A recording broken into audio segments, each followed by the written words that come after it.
Petit message avant de commencer cette vidéo. Vous êtes plus de 77% à ne pas être abonné à ma chaîne et à pourtant regarder mes vidéos. Si vous aimez mon contenu, n'hésitez pas à vous abonner, à liker et à partager. Je vous fais confiance.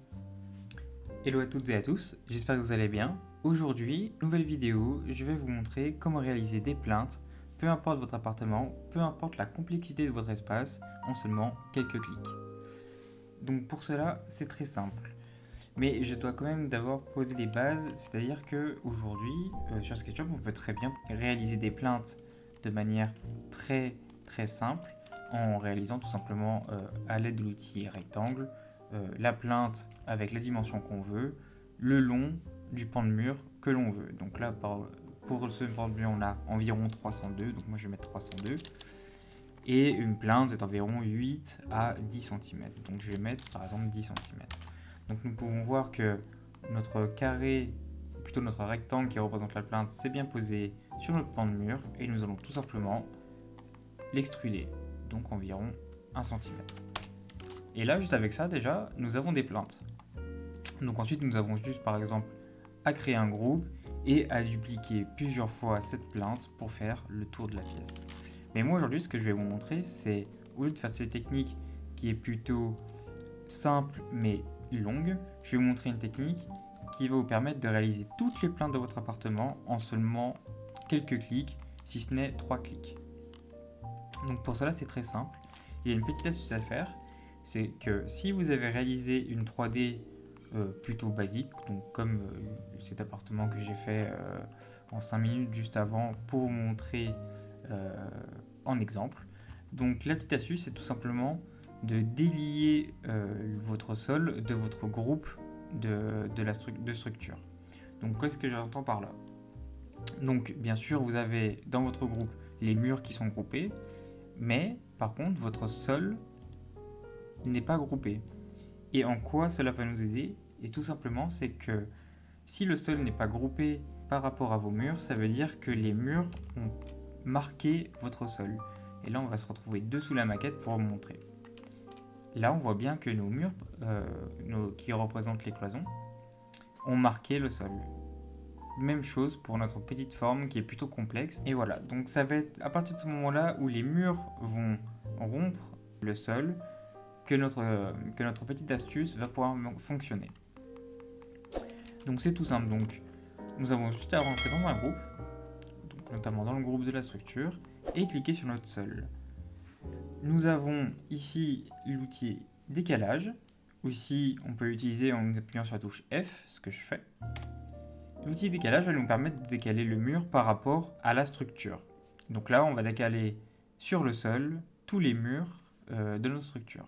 Donc nous appuyons une fois et nous voyons que, comme par magie, tous les murs que nous avons créés auparavant se décalent sur notre sol. Donc une plainte, comme on l'a dit auparavant, c'est 1 cm. Nous avons juste à décaler tout cela de 1 cm. Et nous pouvons voir que nos premières plaintes sont placées au sol. Et nous avons juste à les étirer avec l'outil pouce étiré représenté par P sur le clavier. Nous les étirons de 10 cm et nous voyons que toutes les plaintes de l'appartement se sont mises correctement, peu importe la forme, peu importe la complexité de la forme. Alors, on peut voir que ici, une forme n'a pas été prise en compte. Alors, pas de panique. Il y a aussi une petite astuce par rapport à ça, sous la base de la même astuce que je vous ai montré auparavant. Donc nous pouvons voir que notre forme n'a pas été prise en compte. Donc nous avons tout simplement besoin de venir sur notre forme, double-cliquer sur le haut de notre forme, donc ici représenté par cette forme un peu complexe, et on utilise la même astuce que tout à l'heure. Donc on appuie sur F pour l'outil décalage, nous allons décaler les contours de notre forme, mais cette fois sur l'extérieur, de 1 cm. Voilà, comme ceci. Et nous allons tout simplement venir étirer vers le bas pour créer notre plainte. Et ensuite retirer le haut pour venir s'aligner aux plaintes précédentes. Et voilà. Mais alors, qu'en est-il des espaces avec les textures? Donc c'est tout simple. Si vous avez par exemple une texture sur laquelle on doit utiliser ces techniques, aucun souci, vous refaites la même manipulation, 1 cm, et nous pouvons voir que vu que nous n'avons pas de groupe et que nous avons créé directement ce décalage dans la forme de la texture, et ben notre plinthe garde la texture. Donc bien sûr, sur ce genre d'exemple, il est bien sûr recommandé d'arrêter les plaintes au niveau des portes, sinon vous allez vous retrouver sur un cas typique où la plainte traverse la porte comme ceci. Donc pour cela, il suffit juste de tracer un trait pour sectionner la plainte et la baisser, ainsi que pour la deuxième, pour venir libérer l'espace de la porte.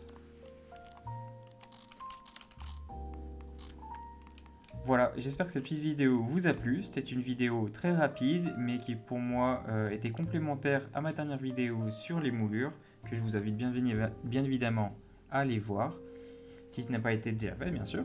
J'espère que cette vidéo vous a plu et on se retrouve pour la prochaine fois pour un nouveau tuto sur un nouveau sujet. À la prochaine.